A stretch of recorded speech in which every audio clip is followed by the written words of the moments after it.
It's the Joel Shit Show, featuring Joel Shit. Hi, welcome to the Joel Shit Show. I'm your host, Joel Shit. It's the first car episode with the new window and the new car stereo. How exciting is that? It's just as exciting as the previous window and the previous car stereo. You never saw that window or that car stereo. So for all you know, I've had the same one the whole time, and I'm just trying to get a last-minute ratings push now that sweeps are over. That's just the kind of thing I would do, put my best stuff on after sweeps ended, because who cares about advertiser revenue anyway? Sure, why not? Worked from home yesterday and I got a new window and a new car stereo. In accordance of not supporting my old manager from Hitachi, I did not buy a Sony stereo, I bought a Kenwood. We'll see if it makes a difference. There's a couple things about it that's nice. One thing is, when I put it in, if I had left the stereo on, it remembers that the stereo was on, which is kind of nice. And this one's got a USB port and an iPod jack, which I guess they all do now. But of course, I haven't bought a stereo in 6 years, so it's all new to me. So now my cigarette lighter is now free again. So what am I going to do with it? Well, one thing I could do, I guess, is I could buy one of those adapters that turns it from 12 volts to 120, and then I can plug shit in like my laptop, which is really cool. Because then I could stream music online with my wireless card. Ooh, that's a really good idea. I just thought of that now. What I was gonna say was I could hook up my oh, the Quick Stop got a new sign. Oh my God, look. The Quick Stop, it has a new sign. Boy, look, it has 2 new signs. Boy, I hope you got that. Wow, that's worth driving off the road for. Oh my goodness. Wow.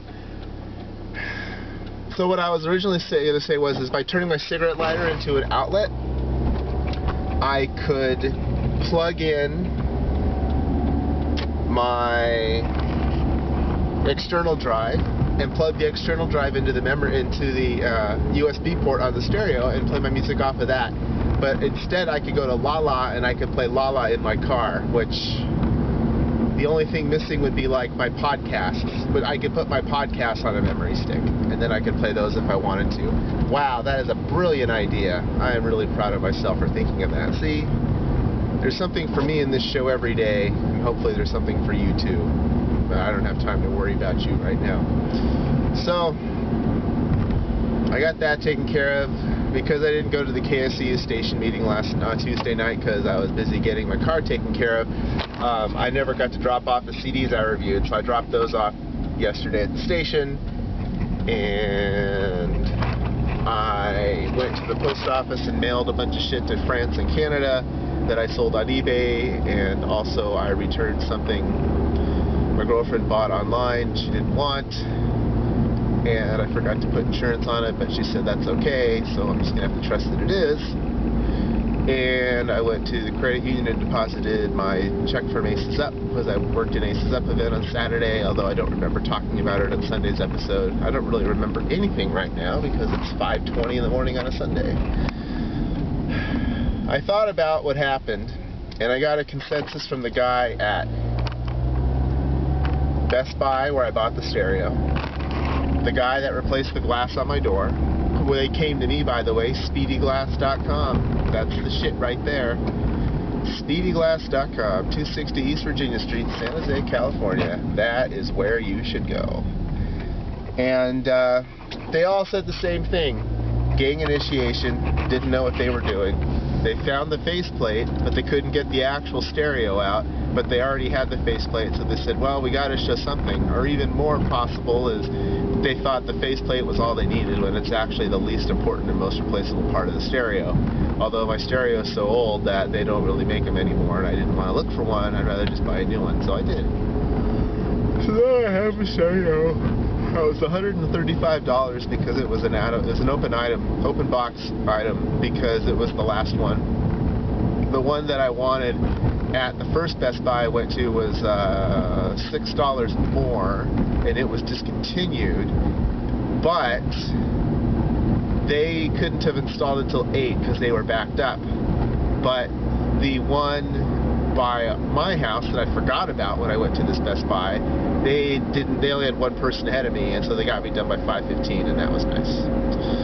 The guy that installed my stereo was a bit of a savant, but that's fine. We're all savants about something, and we've succeeded in life when we've decided to do what makes us a savant for a living. Like, I'm a good copy editor. That I should be a copy editor for the rest of my life. I just insist on web editing, and I insist on corporate communications and all this other stuff, which I'm good at too. I mean, I'm a bright individual, but what I'm really good at is copy editing, and that's what I should be doing. So if Yahoo keeps me in the fold, then we'll be all right. Let's see. I found a new way to get home from the plant at Kirtner in Monterey, which is a great shortcut, and I can't wait to try it again. And there's something else I'm going to tell you, but I can't remember. That's all the time we have for today. Visit us on the web at joelshitshow.com. Email joel@joelshitshow.com. Oh, I did have the guy put the time on the stereo for me, and I had to move it up an hour ahead, because in 10 days is daylight saving time. Remember, not this weekend, but next weekend, we're moving the clocks ahead. So in a week and a half, my car will be up to date on the time.